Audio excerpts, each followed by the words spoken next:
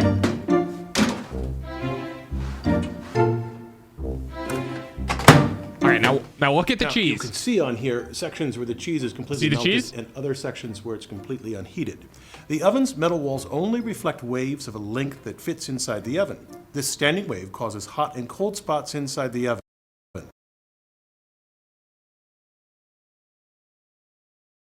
Right?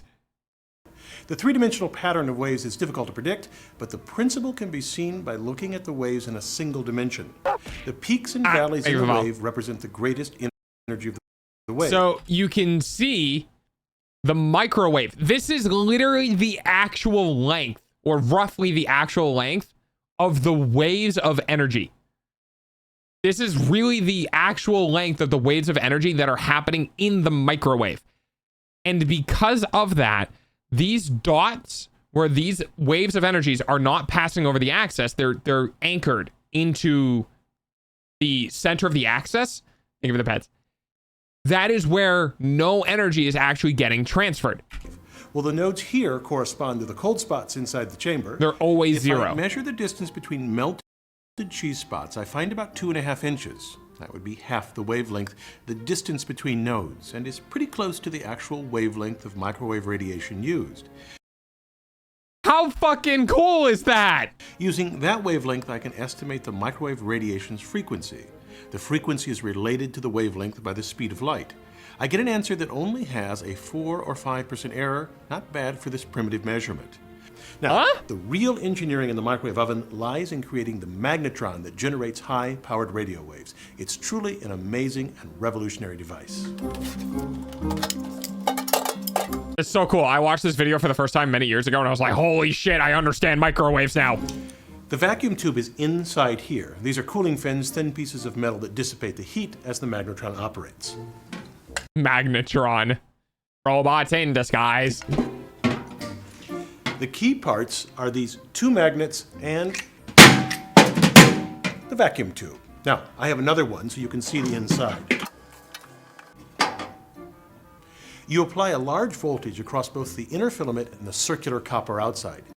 Okay, now we're going to start getting into electrical engineering areas. So you can go back to lurking now if you're watching stream. This voltage boils electrons off the center filament and they fly toward the circular copper section. The filament is made from tungsten and thorium. Tungsten because it can withstand high temperatures, and thorium because it's a good source of electrons. The magnets bend these electrons so that they swing back toward the center filament. We adjust the magnetic strength so that the now orbiting electrons just brush past the opening of these cavities. Like blowing over a half-filled pop bottle to make it whistle, this creates an oscillating wave, the microwave radiation that heats food. That is an oversimplification of what is basically happening here. And if you wanted to know what's happening on a more like fundamental level, it would require some more familiarity with how electromagnetism actually works. And the principle of why the electrons are behaving the way that they are. So just like take that at just take that at surface level. It's simply astonishing that these cavities can be made with high precision, low cost, and incredibly high reliability. I'm Bill Hammack, the engineer guy. It's so cool. Basically, that thing he just showed creates microwave radiation power, roughly 2.4 gigahertz spectrum, which, by the way, is the reason why when your Bluetooth or Wi-Fi is going near a microwave, it cuts out. You ever had one of those wireless microphones? You go to microwave something and somebody's like, holy shit, dude, what the fuck is going on over there? That's why. Because the radiation being produced by the microwave is roughly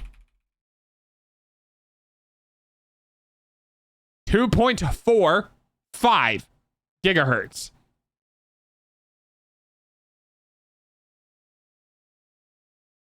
Da-da-da-da-da. So, sorry, I went on a bit of a side journey here, but I wanted to show you guys the thing with the cheese, where if you put the cheese in the microwave, and he didn't go over it, but he put the cheese in the microwave. The reason why we have the circulating disc within the microwave is so that the cheese effect, which is what I'm going to call it now, doesn't happen, because if you notice here, you see we have cold spots and hot spots. So we have melted cheese and unmelted cheese. When you take this and you start spinning it on a flat surface in 360 degrees, what you're doing is you're moving this into this area. So you're trying to maintain uniform heating because you're rotating the actual structure through the microwaves that are being generated so that no one part of it stays in that node for too long. I'm lost, but I'm enjoying this. Hey, that's awesome. That's why we have things that rotate in the microwave. Now, technically speaking, you don't need to have it if you know where the peaks and valleys are, as shown here. If you know where the peaks and valleys are, you don't need anything that rotates in the microwave. So if you took like a coffee cup, this is where it gets really cool, right? If you took a coffee cup and you filled it with water and you put it right here, right? And you put another coffee cup, but you put it right here, you could take both coffee cups out of the microwave and the one on your left hand would be significantly hotter than the one on the right. It's super cool. Okay, anyway, we'll go back to our React content now. Where are our shirts? That's how microwaves work. Dun dun dun dun dun. Ah! I got even more laws. That's all right. Just smile and nod, boys.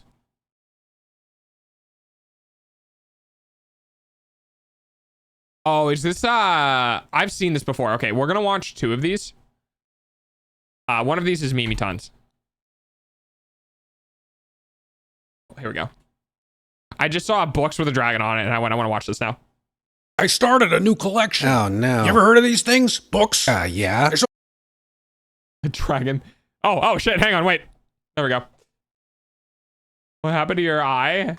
People were probably poking it. Oh, no, I copied the link. It does the thing. If I copy the... Thank you, Mimi. If I copy the thing, it will, it'll cause the eyes to go derpy. Because that's what my shortcut key is. So I started a new collection.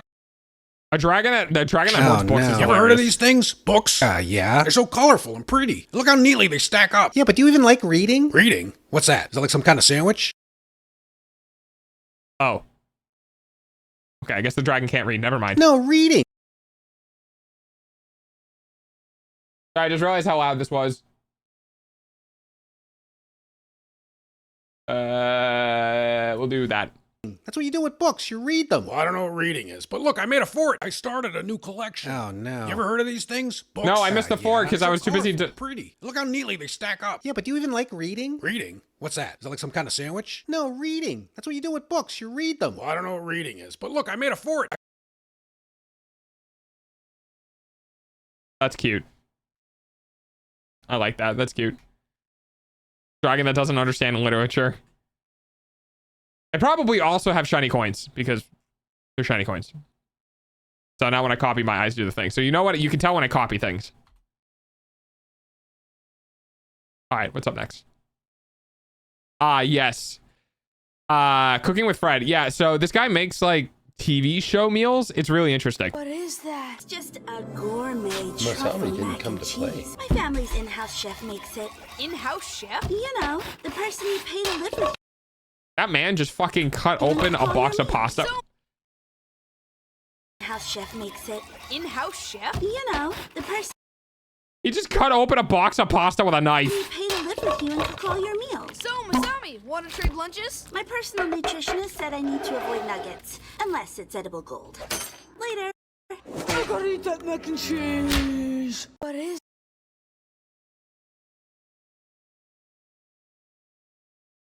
Okay. I mean, yeah, it looks really good. Cheese.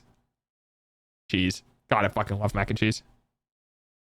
This feels like extra scratchy. Did I get a piece of dust on my Mouse feet. Dog's having a hard time with this. I think he's having a hard time with this new mouse pad. Oh, that's bad. That's better. Sometimes you just gotta smack it. Oh, that's much better. Okay. Something must have been stuck. Anyway. If it doesn't behave, just smack it a couple of times. It'll fix it. I've never had mac and cheese. I find that extremely hard to believe. Oh, no, wait. You're over the pond, aren't you? What country are you from? Because I roughly heard that mac and cheese is a North American thing, but I actually don't know. Latvia. Oh, maybe.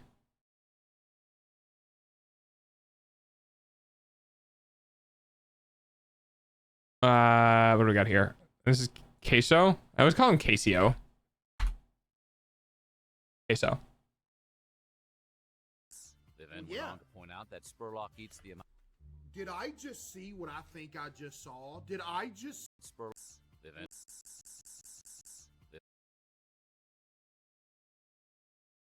Every time I do content, I gotta change the button. Yeah. To point out that Spurlock. I'm trying to figure out what he saw. He's just adding ketchup to a hash brown. Did I just see what I think I just saw? Did I just... Does he not like ketchup? Dude? No, there's no way I just saw what I think I just saw right there. There's literally no way that I just seen this dude putting ketchup on a dadgum hash brown. What's wrong with putting ketchup on a hash brown?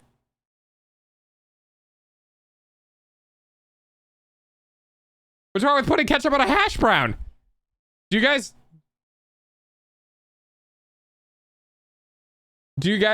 No, people put ketchup on hash browns. No, that can't be what I just saw.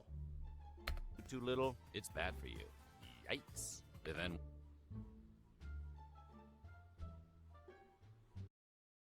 It's good. It's basically a huge french fry. Fire. It's good. It's fire, but not that much. It's literally normal. One dude. Ew.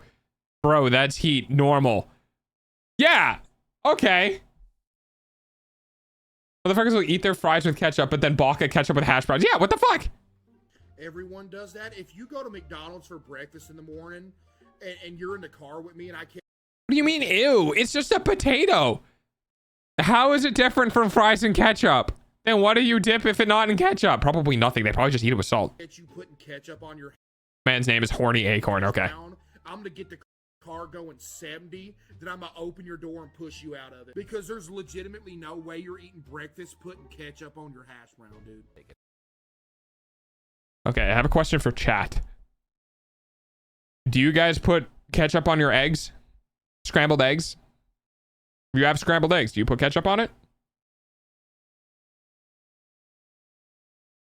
I'm gonna wait for stream delay to hit. No. No. What? I did it once and I loved it. I've done it twice.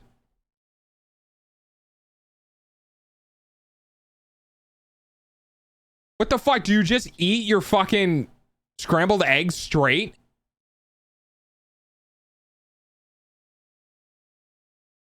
Okay, you want to know something that I did when I was desperate?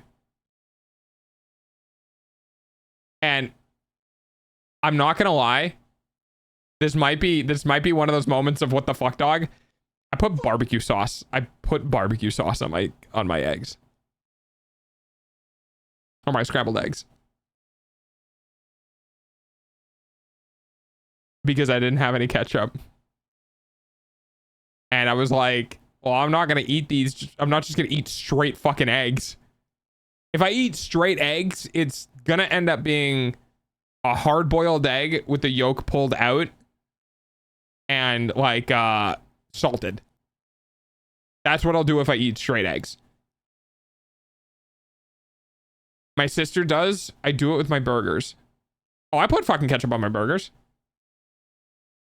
Yeah, I had scrambled eggs with barbecue sauce. It's actually not that bad, but you can't use a lot. You can't use a lot. you have to do like a small like dollop, and it adds this like weird like hickory sweetness to the eggs that is actually not, it's not that bad. Like if I didn't have ketchup and I only had barbecue sauce, I'd be like, yeah, it could use some barbecue sauce, just a couple of drips. Was it good? No, yeah, it was good. It was good. You just use a couple of drips. You don't do too much because it's super overkill if you do it wrong. I mix egg, onion, and cheese. Okay. It might be composition then, because I mean ketchup on eggs with my burgers. Oh no, that's fine. Yeah, eggs on burgers is fine. Yeah, I because of like my diet, because I'm still on a diet from last year, I add half a slice of cheese and 2 eggs, and that is it. So it could also be just be the fact that there's nothing in my scrambled eggs. Poland? Oh, you're about to be hit with a rude awakening, buddy. It ain't normal. Case like 99% of people do that, your whole world's about to collapse when you watch this, or when you see this.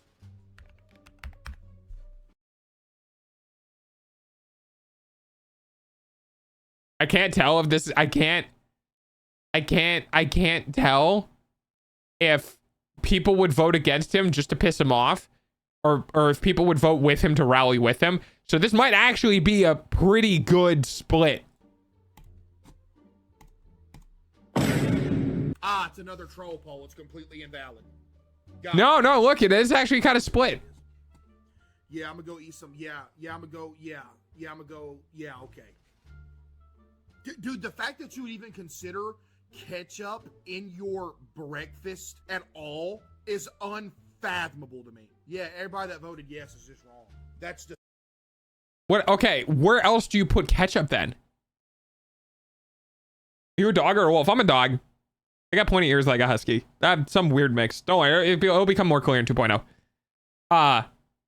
Fucking... Okay. My chat. What do you guys put ketchup on? One time I had ketchup in mac and cheese, and it was good, and I've never been able to pull it off since. Yeah, it's very specific quantity. I've done that before as well. Oh, dog, damn, that was a quick response. Sometimes I'm on top of chat. Okay, like, what do people put ketchup on? Okay, all right, let me rephrase this. What is your favorite thing to put ketchup on then? French fries, and I have no idea what the fuck that is. I only use ketchup on fries and burgers. Sandwich. Okay, what type of sandwich? Because the types of sandwiches I'm thinking of are like mayo sandwiches, and I don't think I could ever put ketchup on a sandwich. No. I put it on so many foods. Okay. Interesting. So it seems like... Oh, they're dumplings. Oh, okay. Burger and fries, and I smother it in it. Okay. I don't like mayo, not gonna lie. Yeah, you gotta try Kewpie mayo. You gotta try... Kewpie mayo. You gotta try Miracle Whip. You have to try the normal, and then Cane's mayo. Because they're all, like, different. They're all mayo, but they're all, like, different. Disgusting. What? You're literally, I hope you know, you're ruining that. All kinds of sandwich? Really? One of the things I might put it on is a roast beef sandwich with, I think it's ketchup, barbecue sauce, and mayo. Back where I used to live, they used to call it a 3-way. Hash brown, putting ketchup on it. That's just ruining the hash brown. What do you put on it? Nothing. Because I fucking knew it. I fucking knew he ate it raw. I fucking knew it. There's nothing wrong with mayo except that I associate it with my mom's quote egg salad, which fucking stinks and is just eggs and egg. Ugh. Yeah, I get that. I get that. I'm too British, I swear to God. Ketchup, mayo, 2 sauces. I put on basically everything. I think that's fine. No, Caitlin. I think if you didn't put sauce on anything, I think that would be more British. Because I'm pretty sure British is okay. All right, wait, hang on. Do you eat blood pudding? Is it blood pudding? No. Blood.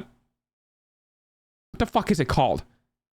Blood sausage, I think. Because I'm not a I like to mix ketchup and yellow mustard. I hate yellow mustard.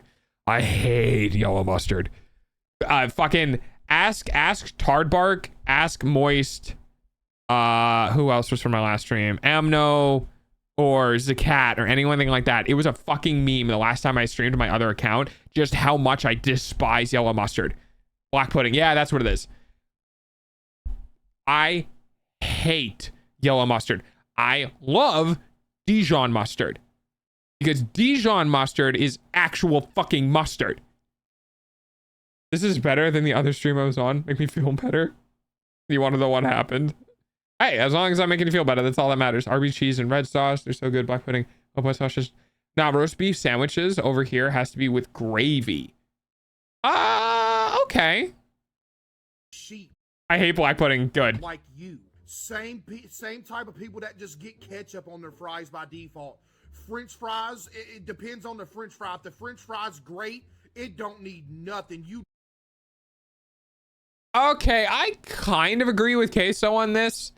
Some French fries, like McDonald's French fries, man, like if they're cooked, if they're hot, salty, oh, dude, I will just dig into the French fries. I don't need any fucking ketchup with it. I still like ketchup, but like if they're nice and hot and you just got them, they just got cooked, dude, I will fucking demolish them. I hate ketchup. Yeah, yeah, like that. I'll do that to them. Yeah, I guess ketchup is kind of a divisive topic. Yeah, it's because you're a dog. Also fair. Put in something, it ruins it. Man, golly. Eggs too. I fucking saw it. Man. Average consumer 6. Man, he does not like ketchup on his shit, huh? That's crazy. That's crazy. That's crazy. All right. They're the fucking worst. I think it depends on where you are, because you two are not even in the same country, so they're probably not even cooked the same. Fuck. Yeah, there you go, Mobius. That's what I was thinking. The fuck is wrong with your recommendations? Oh, this is a browser I only use for React stuff. So anything you see in my recommendations is because of the content I've done reacts to. I'm not even gonna look. Oh boy, Chibidoki stuff. Okay, hang on.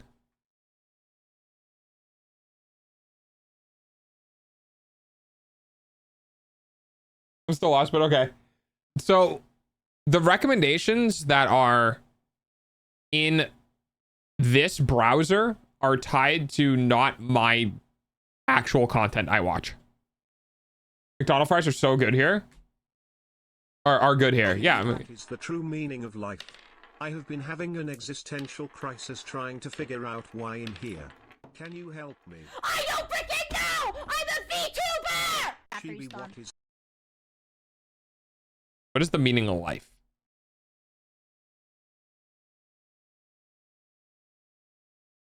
Oh, I got something for that. Wait, hang on. I got something for that. Ready for this? The meaning of life is to find the meaning of your life. And then pursue it. There you go. There you go. The only proper use of DK fries is dipping them in the vanilla soft serve. The meaning of life of 42. Actually, no, that's 9 times 6. Which is not 42. But that was the question that that was the answer to. The true meaning of life. I have been having an existential crisis trying to figure. Oh wow, this short was a lot shorter than I thought it was. Okay. The meaning of life is to find the meaning of your life.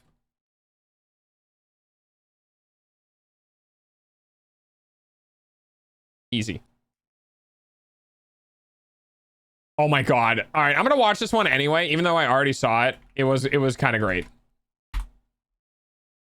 So you guys, I'm gonna share it with you guys. I accidentally got an actually Venom emote in the Marvel. fucking love it, dude. It's so good. Rivals, and I'll tell you how. So I was fooling around with Venom's jaw in Blender, making what are called shape keys. Ordinarily, when you're animating a character, you grab one of their bones, you move it, and that moves the skin of the character. Animation. Wow. Now shape keys skip the bones and allow you instead to animate with sliders. Take your default character, smush his face any way you want to, then you can use a slider to animate in between your default and your smush. They're great for smiles, blinking, that kind of thing. So I made a bunch of these shape keys. I have talked before about the fact that Badger is a fucking content machine monster. What, does he sound bass boosted? He might be. He is a content machine monster, and I have nothing but fucking respect for this guy. I have nothing but respect for all of the work that he puts into his shit. More easily animate Venom's. Oh wait, hang on. For smiles, blinking, that kind of thing. So I made a bunch of these shape keys to more easily animate.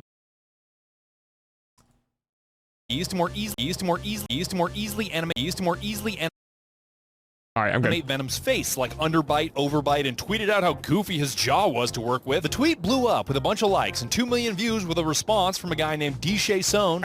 Actually, we are Eddie Brock and Venom. And it ended up spreading around the internet so much, it became an official emote in the game. To make things even cooler, I actually know the artist that made it, the talented Han Joshi. Joshi? Incredibly weird that squishing Venom's face and posting it on Twitter led to a permanent addition to the game. But I guess that's what happens when you do stupid things on the internet. Actually, I accidentally got an I hope one day I can do stupid things on the internet and fucking get things added to video games. I don't think it'll ever happen. I don't know if I'm going to be around that long for content or become that big of a streamer or content creator, but it'll be fucking hilarious. Should I save her or throw cheese or do ball? Cheese is funnier. But yeah, I've seen this video and it's great and I love it. All right, up next. This one. I saw a hole in one and I'm very scared. I forgot one of these tubes takes you straight over there. I think it's the middle one, which I'm going to hit right now.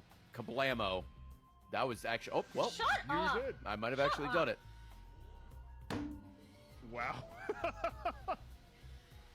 Oh, it does... Oh, that's why I'm married. Let's go. You're a streamer. You're a streamer. Life, dude. I'm married? What are you doing? Cry myself alone to sleep watching Let's Plays from 10 years ago? Holy... Jesus Christ, that fucking hits way too hard to home. I definitely don't watch things that have been being produced for the last 10 years. Nope. Shit, I'm gonna report you for self-harm. I forgot. That's wild. Damn, that's fucking wild. Oh, poor Chibidoki.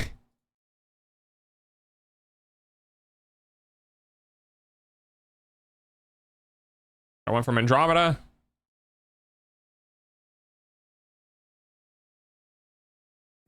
People giving me shit, can't walk my pet birds. Dennis. Yeah, baby. People giving me shit, can't walk my pet birds. Dennis. Yeah, baby. That's fucking awesome. That's fucking awesome. That's so cool. I wanna make friends with a bird. I wanna make friends with a bird. I wanna make friends with like a crow or something. I just wanna have a bird friend, you know? I want a pet crow. There, yeah, same. Same.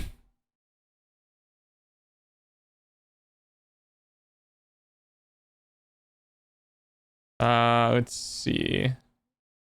Oh god, real life Mario Kart. This can only go. Is this actually real life Mario Kart? Hang on, the title and some other things are different. Okay. Catch me later, I'll buy you a beer. Why do we... This does not seem regulated at all. Only bird I know is my sexist parrot. How is your parrot a sexist? I can't get any worse. Shut up.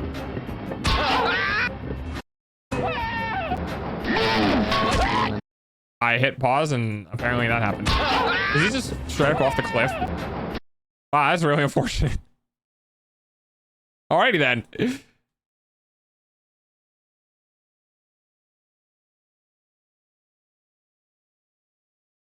Oh, is this a Flark? Yeah. I haven't seen this though. He attacks women but loves men. Does he attack you? Reminds me of those railcart ride videos with some kid being a jackass and either ramming or brake checking people. Dude, okay. I was driving down the road today on my little like e-bike motorcycle thing. And there was a motorcycle on the other side of the road of me. And he was driving down the road minding his own business. But he had a car behind him. And the dude was like 1.5 car lengths behind him. And I'm like, I live in the middle of fucking nowhere. I live in a location where the town has smaller populations than most high schools have for students. Okay? Like the middle of fucking nowhere. That road is like 5 miles long. Do you really need to be up the ass of the motorcycle in front of you? It was completely empty for like at least a half mile in front of this motorcycle and completely empty until I turned off of the road. But this one dude in a car is just like, if the dude on the motorcycle had to slam on his brakes because like a deer, which by the way does happen because we have a shit ton of deer up here. If a deer came out on the road and the guy had to slam on his brakes, dude would have actually just gotten run over by the car behind him. Like are people just, why? It doesn't matter if you're like 5 cars behind the dude, keeping the same pace as that guy, or literally touching his bumper. You're going the same fucking speed. Just back off a couple of car lengths and then resume the same speed you were at. The amount of videos I've seen of people in cars just trying to kill people on bikes is kind of crazy. Yeah, it's ridiculous. Think of it the best. OBS freezing? Check. Microphone scuffed? Check. Being crashing before stream? Check. It's streamer time. OBS. Not me. My stream crashes when I'm live.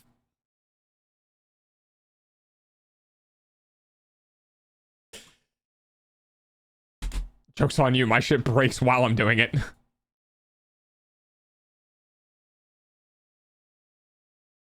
All right, we'll do this one and then see where we're at for time, and then we'll move over to some long form content.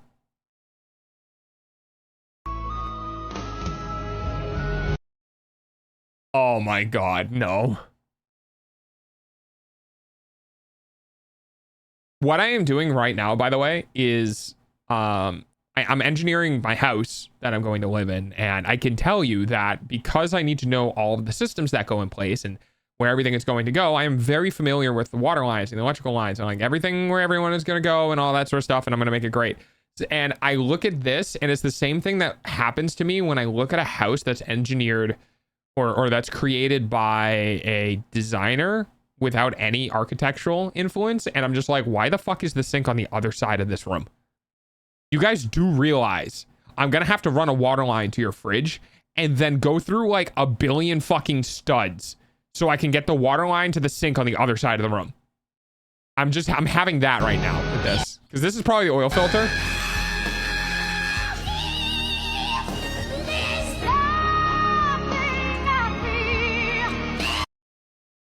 Yeah.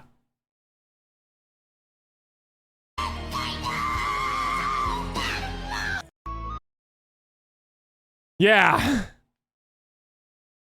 Yep.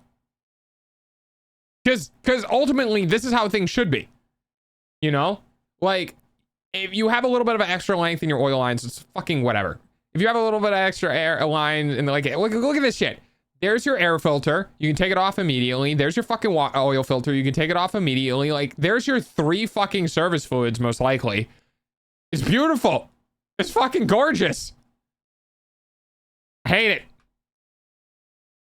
I mean, I love this, but I hate the concept of the other thing. I've seen plenty of videos of bikers being jackasses, but you'll see someone merge into a lane with a motorcyclist and the biker just has to crash into a tree or some shit and the car just keeps going. Yep. Yeah, which is the reason why, you know, the whole loud pipes save lives is literally just because people don't look out for motorcyclists. So you just have to be loud and fucking obnoxious, because if you're not, you don't get seen or heard. I have 69 biscuits now. Nice. Oh. Who is Celestia in the Discord server?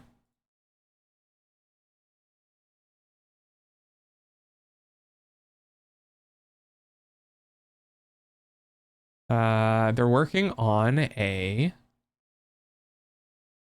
Seems like a miner. They don't have the output. Oh, there it is.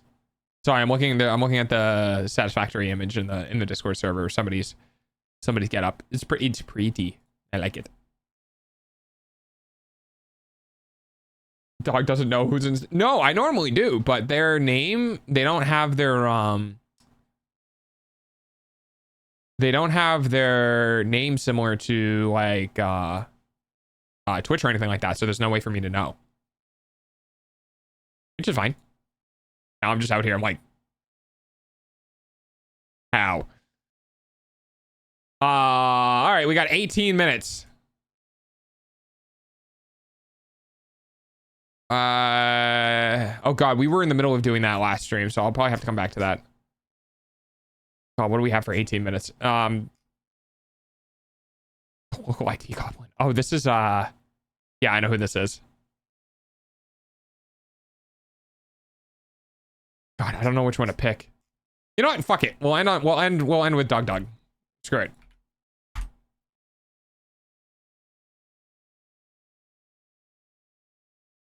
Every single person, my script will Subway Surfers is minus 37. go That's through hilarious. individually and ban you from this community. You'd better end today with a positive score or you're out of here. As you all know, I take most of my creative inspiration from the Chinese Communist Party. So today Jesus Christ, what a way to start a video. we're recreating their Factory After Hours again? Oh, you fucking betcha.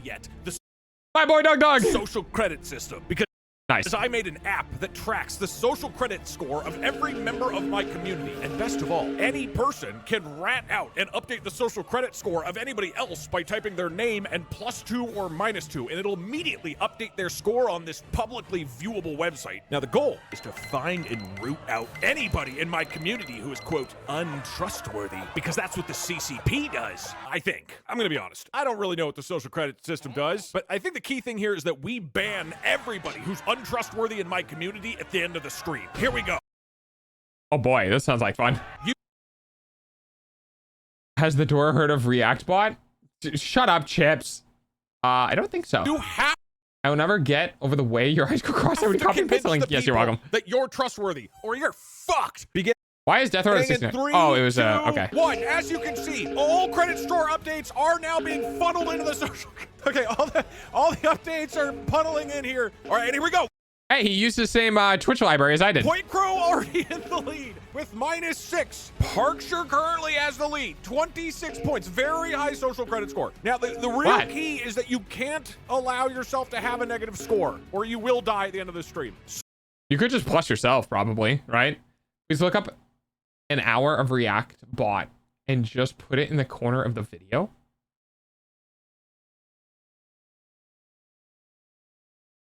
He'll say very React-worthy things. Is that like just another video? Soviet, you gotta get out of there. Hold on, we crashed. We're gonna ban Point Crow at -232 is crazy. Nightbot is a trustworthy member of the community. Point Crow has such a negative score. Why probably a mod.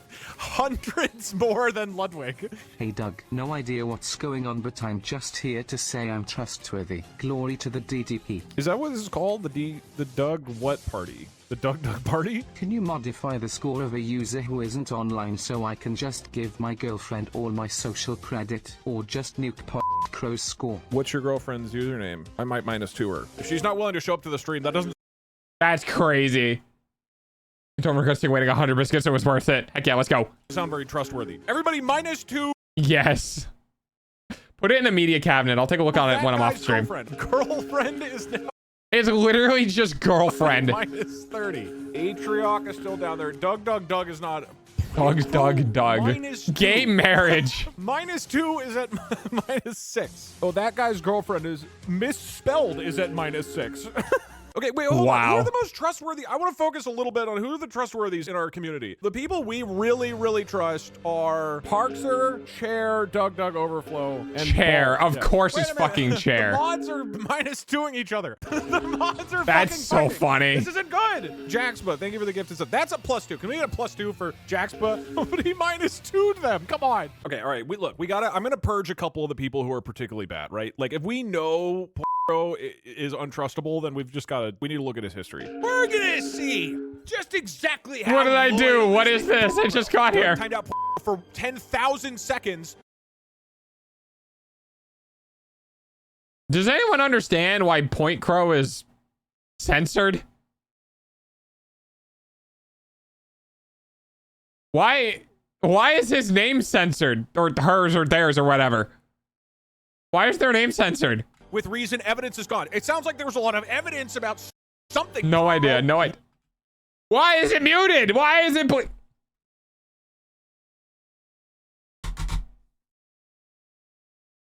I'm going into the...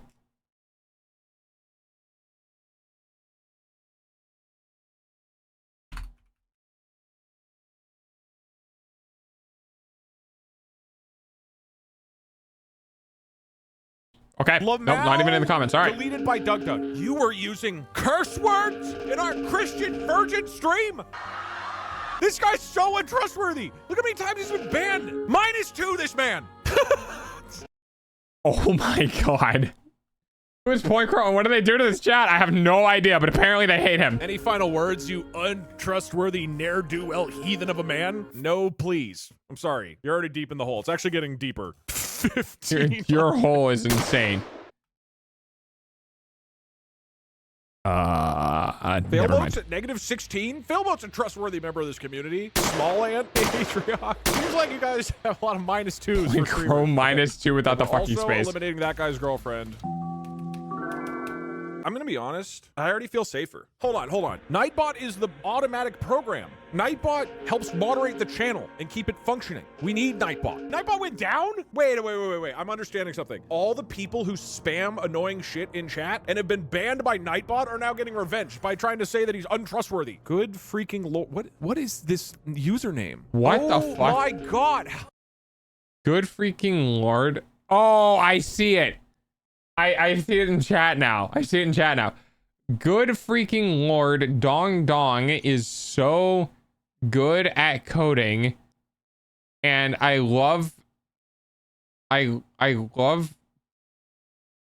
Somebody fucked up the word this. I love this string so much. Lamau.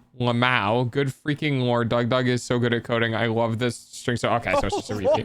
Good freaking lord. Dong is so good at cutting, and I love this string so much. Lamau. Good freaking. Okay, it's like so good at coding. They spelled this wrong. They spelled it TIHJIS. You just copied it over and over. I think we need to pause for a sec. We need to pause. All right. Everybody chill out. I feel like we've gotten a little stir crazy, firing off at anybody who's anywhere. What we need is a strategy to find the most untrustable people in the community. Kevin, -2, try to interview the governor better next time. I think we can all agree that good freaking lord, there's a real power struggle happening. I can't have them threatening me. I can't even type this. I can't. That would be so fucking funny. Even time out this person because their name is so long. I'm removing them from the thing. What do you mean deface? This isn't a person. We're not killing some human being. This is a copy pasta, dude. Hold on. Is a single jar of mayonnaise, is this a real person? Is mayonnaise an instrument? No, Patrick, mayonnaise is not an instrument. In our community? Oh my god, I just assumed that this wasn't real. Most recent message. Why is Doug trying to come up? Wait, he is actually a user. That's fucking hilarious. I'm jerking my joke scene, Jesus fucking Christ. With ways to make himself gay. I feel like you should be an untrustable. Somebody gave my oh my god. URL -4. It's a pretty good website. I'm happy. I'm proud of it. Oh, good news, guys. Racism has a score of racism. -4. To be clear, it's not as bad as the @ symbol. Why does Jesus have a score of 42 and God has a score of -300?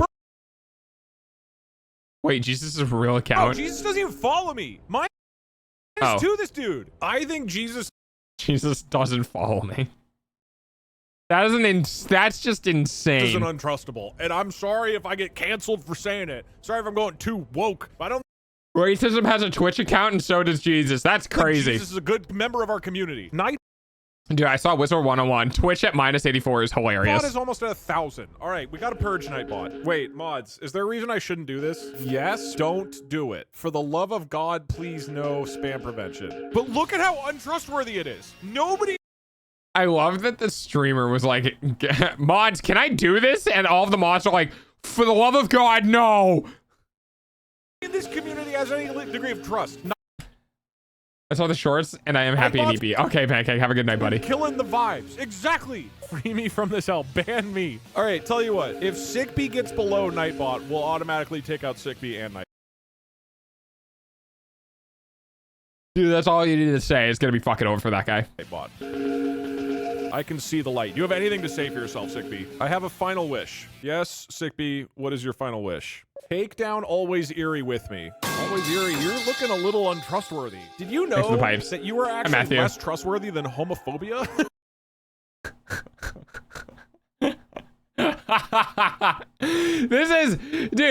This is literally, okay, this is literally just user generated content. That is so funny. Wait, can we talk about this D-face? No, I can't trust you. I don't even know if I can trust you with your final words, Eerie. Not if people think you're at a -282 score. Be gone! What is even going on? This is my first time donating. You want? I'm licking sheep is a crazy name. Right. In your videos, no one gets spammed at all from what I remember. Oh, you're fine. There are so many people -2ing you now. Who is Goblin Balls? Is that a... No. Wait, you should look for D's. Somebody should have -2 D's. A real person? They've said one thing ever. Hold your message. Get ready for a genocide judgment of Goblin Balls. No, this is the entire contribution of Goblin Balls to the. And that was in May? That was May 23rd. Why were they at -80? This guy's more active than Jesus. Who is Lemon Shook? Pivotal part of this community, and I never knew that? I'm so sorry. Lemon Shook has one message. How do you guys even find these people? Assassinate Siegfried. That was over a year ago. Why is this? It got deleted by Dogbot. Dude, this is wild. This is wild. How are people finding these people? And why are they putting them on the list? I also fucking find it hilarious. Wizard 101 is there, but plus 168 points. Ooh, Uncrustables with 36. Oh, okay. You know, I'd like to take this moment to give a big +2 to the Chinese Communist Party. I just really like the social credit system, and it solves racism and Jesus in my community. And this doesn't have anything to do with the fact that I want to go to China later this year with my 2 best friends, and I don't want to be banned from your beautiful country. So thank you, Chinese Communist Party. Thank you, social credit system. Doug's mom is currently in the positives. Let's keep that going. Uncrustables, at least they're good. Oh yeah, Uncrustables is good.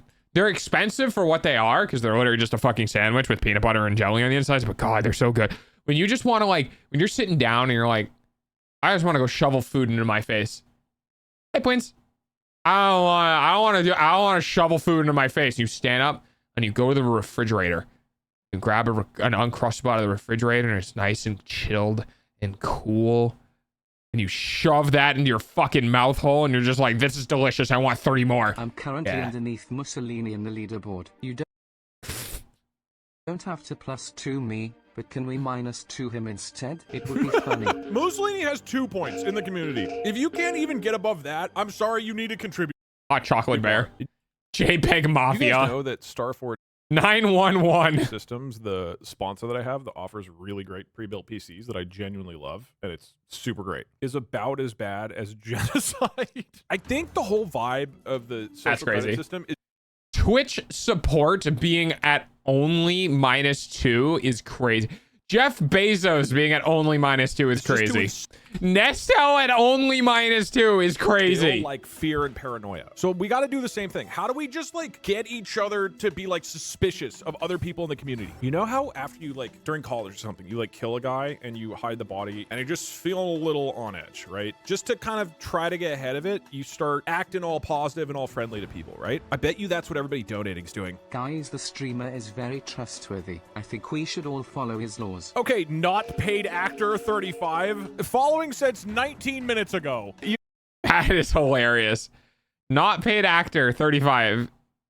Trans rights +2. Twitch +2. Rogue Shadow 67. You seem like a paid actor. Are you even in here? Not paid actor. You have a score of 0 right now. Okay, now you have -18. As a reminder, the purge will be happening soon. You gotta get yourself Who's out at of the there. top? This is the last of the bits I bought and I have an important message to spend it on. /penis. -2. Okay, I'm asking ChatGPT, what kind of stuff did the CCP do to investigate whether people were trustworthy? Satan. I think I just had a very ungood blueberry muffin. Oh no, what happened? Okay, the way the actual CCP did this, tracking financial behavior. I think we should -2 people who haven't subbed on time. Monitoring social behavior. Okay, we've been tracking your comments. Yeah. Employment and academic records. What do you do for work? How well do you do it? Have you been reprimanded? Have you been fired? Drop in the chat. Everybody look for those people who look untrustworthy. I've never been fired. -2. You're not contributing to the economy. I'm a Doug mod, never been fired. Well, you will be soon if you get -2. Unemployed in school with high grades. Okay. But have you ever had detention? I sell drugs. I feel... How do you find that?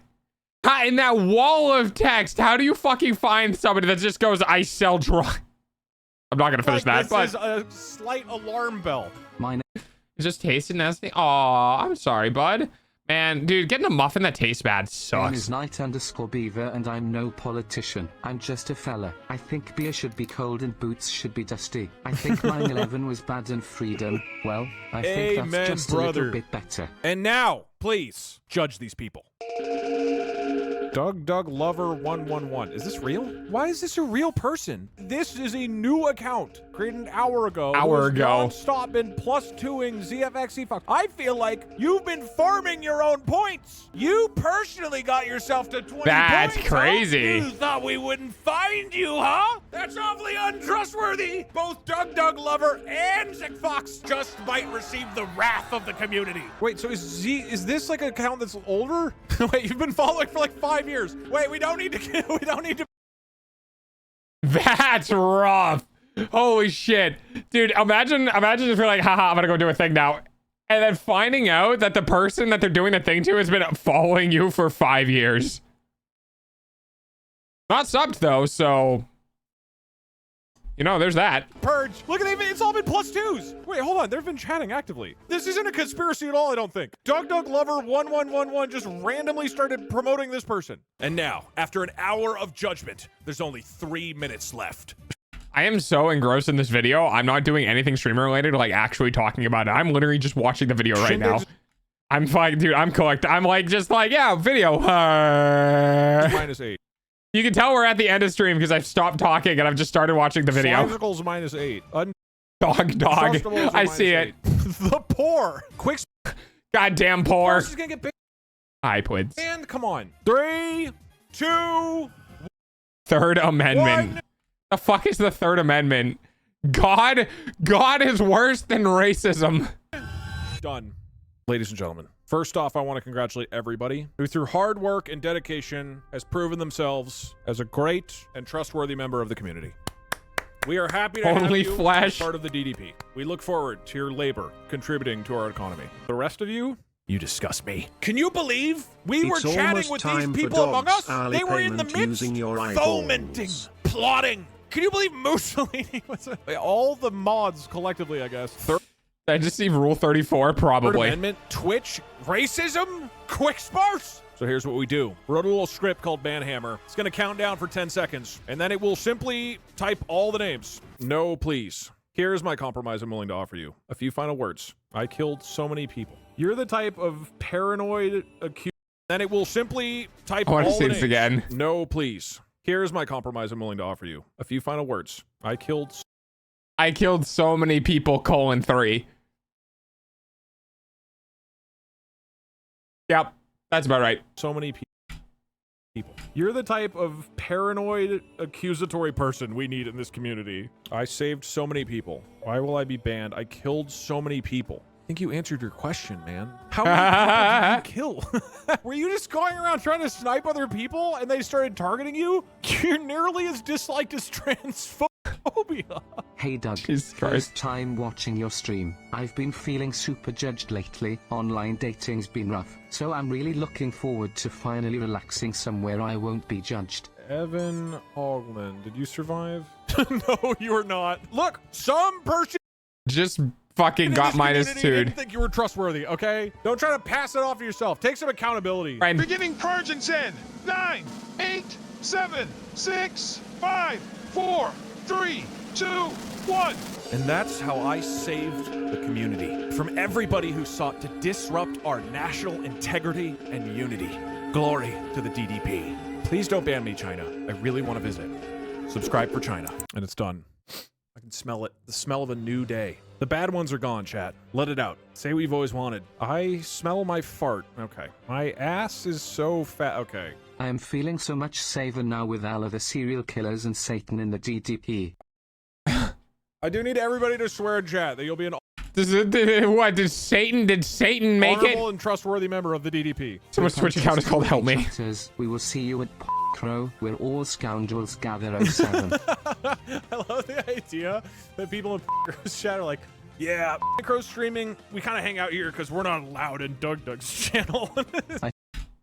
Why is it censored? Next to Mussolini and ended next to Garfield. That's wild that that's a real relevant sentence. So out of about 6,000 people, 3,800 of them were trustworthy. We had 500 neutrals and 1,600 untrustables. To the neutrals, having a neutral you is guys gotta crazy. make up your mind. Are you going to add to this community or are you going to detract from this community? Thank you guys for bringing me back from -86. Jesus, take the wheel. I promise to uphold the values of the community. Wait, did you? There's no way. Not paid actor 35. You survived? Dude, you were Holy so shit, low. he survived. Purge everybody who's not neutral. If I purge everybody who's positive, so we just get very... Hey guys, what do you think about today's stream? It's okay. I don't have strong feelings about it. Yeah, I thought it was a little good and it was a little bad. It's just the most like boring milquetoast Twitch stream ever. I feel nothing. If I make a joke and everybody else is Feel laughing nothing. and other people are like, that wasn't even funny, you just need to be like, I have no strong feelings about this joke, and everybody claps. I have no strong feelings about the other. Dog, as a fellow neutral, this Yes? was a very mid-stream. What's the most neutral Okay, song fair I enough. have? I'll make a song. I realize we are now over time. I can just pretend that was for me. This is the end of the video. Hey, if you had fun watching, we're in ads now. Okay, well, it sucks to suck if you're in ads because I'm ending stream. Hey, if you had fun watching stream, I appreciate it. And also, if you want to contribute to this, go put shit in the React channel for next Sunday. We will be live again tomorrow. I will probably be paying more satisfactory. And then my day off is on Wednesday, and I'm gonna go do stuff at the campsite tomorrow, and that's it. Have a good night. Bye. God.